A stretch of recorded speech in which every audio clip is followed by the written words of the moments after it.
Cinema ரகசியம் நேயர்களுக்கு வணக்கம். தமிழ் சினிமாவில் பக்தி படங்களை இயக்கி பேர் வாங்கியவர் இயக்குனர் பாரதி கண்ணன்.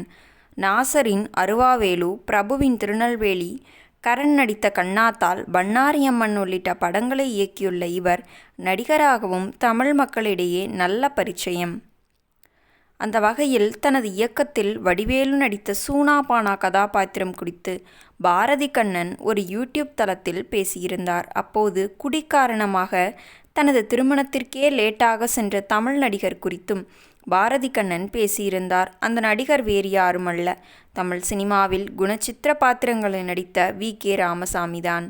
தமிழ் சினிமாவில் நகைச்சுவை மட்டுமல்லாமல் குணச்சித்திர நடிகராகவும் திகழ்ந்தவர் வி.கே. ராமசாமி. தமிழ் சினிமாவின் பிளாக் அண்ட் ஒயிட் காலம் முதல் இந்த நூற்றாண்டின் தொடக்கம் வரை கிட்டத்தட்ட 55 வருடம் 5 தலைமுறைகளுடன் இணைந்து நடித்தவர்.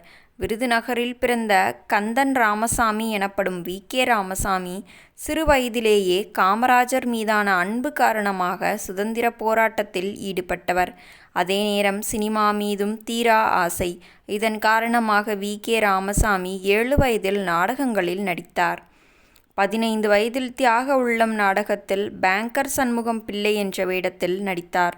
6 வருடங்கள் கழித்து படத்தயாரிப்பில் இறங்கிய ஏ.வி. மெய்யப்ப செட்டியார் முதல் படமாக தியாக உள்ளம் நாடகத்தின் உரிமையை வாங்கி நாம் இருவர் என்ற பெயரில் சினிமாவாக்கினார். நாம் இருவர் படத்தில் வி.கே. ராமசாமிக்கு நாடகத்தில் அடித்த அதே பேங்கர் சண்முகம் பிள்ளை வேடம் தரப்பட்டது.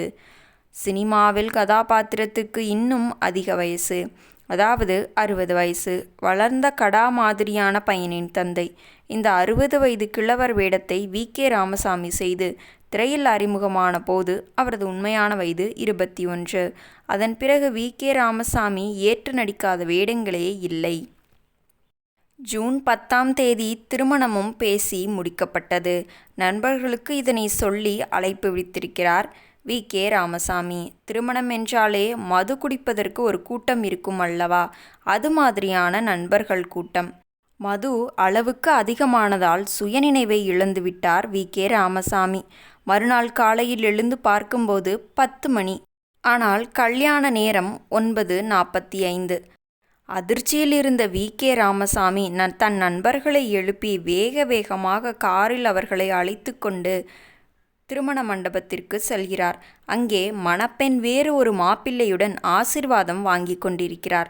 அந்த மாப்பிள்ளை வேறு யாருமல்ல, வி.கே. ராமசாமியின் தம்பி.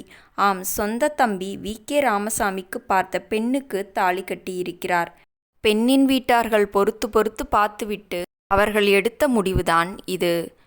நான் குடித்திருக்க கூடாது என்று புலம்பியுள்ளார் வி.கே. ராமசாமி.